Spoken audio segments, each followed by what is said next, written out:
The American public and the American Congress are totally behind the democracy-loving people of Hong Kong.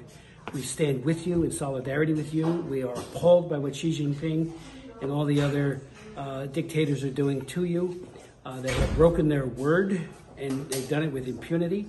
The Sino-UK treaty has been abrogated by one side, and that's Beijing, and they promised 50 years of autonomy and respect for human rights and democracy, and they have reneged. So every country in the world, every leader in the world must know that the word of Xi Jinping is not honored. He will say whatever he has to say. It goes for all of his previous leaders, and they just break their word. In like manner, the fact that the basic law continues to be broken with impunity as well is another clear indication of the lawlessness.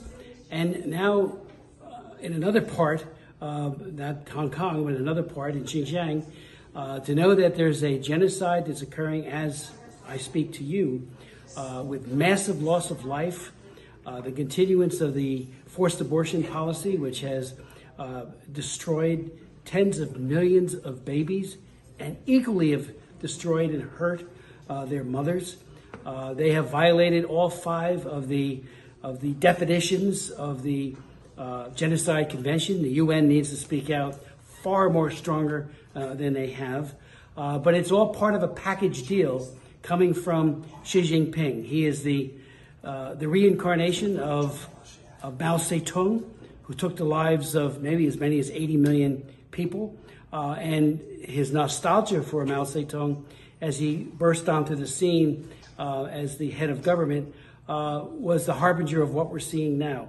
It's all about violence, and again, we see that, we understand it, we empathize with you, and we're going to do everything we could possibly do to help your quest, your well-founded quest for democracy and respect for human rights.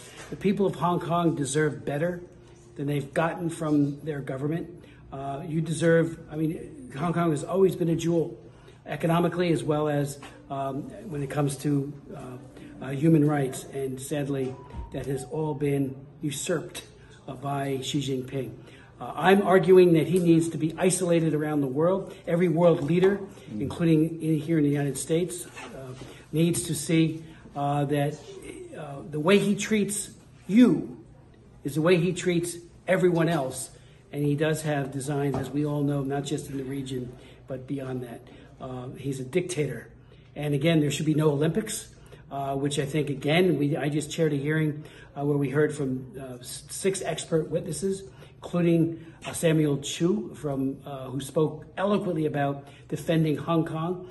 But we're calling it the Beijing Genocide Olympics because the last time there was a genocide that was underway was Nazi Germany in 1936. And this is the equivalent, and maybe even worse, because the world was not aware to the extent that we are now about the genocide. We know it. We know what's going on. And in broad daylight, we know what went on in Tiananmen Square 3 decades ago. And we know what's going on again in Hong Kong in real time as well. So we stand with you.